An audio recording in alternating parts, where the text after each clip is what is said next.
শীত শেষ হয়ে যাচ্ছে, মাঘ মাস শেষ, খেজুরের রসও শেষ হয়ে যাচ্ছে। হ্যাঁ, তাই আজকে আমরা ভাই বোনেরা সবাই মিলে একটা ছোট্টখাট্টো খেজুরের রসের সিন্নি পার্টি করবো ভাব। হ্যালো ভিউয়ার্স, আসসালামু আলাইকুম, welcome to my new another videos.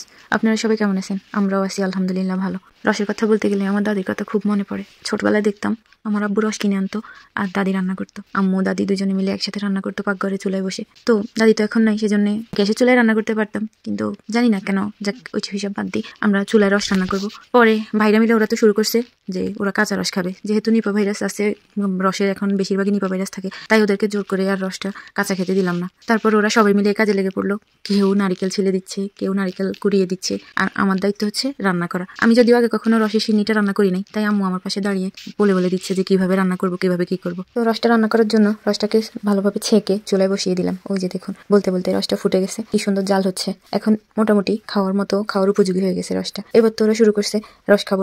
পরে আর কি করবো, ওদেরকে একটু উঠিয়ে দিলাম, যেহেতু এমনিতেই রস কম, তার মধ্যে ওরা আবার রস খাবে, তো আর কি করব। এখন যেই চাল আর যেই রস, তাতে তো চালটাই সিদ্ধ হবে না, কি আর করার। পরে আবার এখানে এক টুকরো খেজুরের গুড় দিলাম, যদিও টুকরো গুড়টাকে কি বলে আমি নাম জানি না, যেটাই হোক একটু খেজুরের গুড় দিয়ে দিলাম। দেওয়ার পরে এবার আমি সিন্নি রান্না করার জন্য যে চালটা আনা হয়েছে, মূলত চিনি গুঁড়া চাল, ওই চালটাকে খুব ভালোভাবে পানিতে ফেলে ধুয়ে নিলাম। খেজুরের গুড়টা যখন রসের সাথে ভালোভাবে সিদ্ধ হয়ে গেছে এবং রসের মধ্যে খেজুরের গুড়ের ঘ্রাণটা চলে গেছে, গুড়ের ঘ্রাণটা চলে গেছে, তারপর নারিকেল কোড়াটা খেজুরের রসের মধ্যে দিয়ে দিলাম। এবার নারিকেল সিদ্ধ হওয়া পর্যন্ত অপেক্ষা করব। নারিকেলটা সিদ্ধ হয়ে গেলে তারপর চালটা দিয়ে দিব।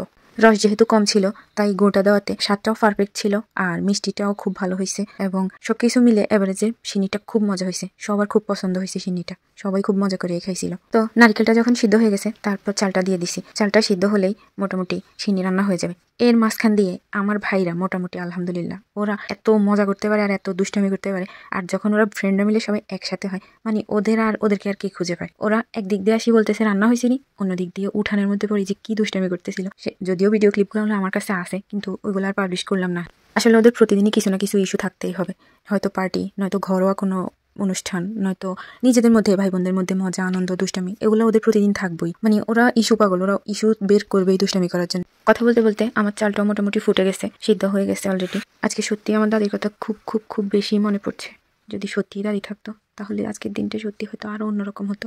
এবার পরিবেশনের পালা। সবাইকে প্লেটে করে আস্তে আস্তে চুলার উপর থেকে বেড়ে দিলাম, আর সবাই সুন্দর করে যে যার মতো করে বাইরে উঠানে বসে খেয়ে নিল, চুলার পাড়ে বসে খেয়ে নিল, কেউ ঘরে গেল না আজকে। আপনারাও কারা কারা এই শীতে রসের সিন্নি পার্টি করেছেন অবশ্যই কমেন্ট বক্সে জানিয়ে যাবেন। Thanks for my watching video. আল্লাহ হাফেজ।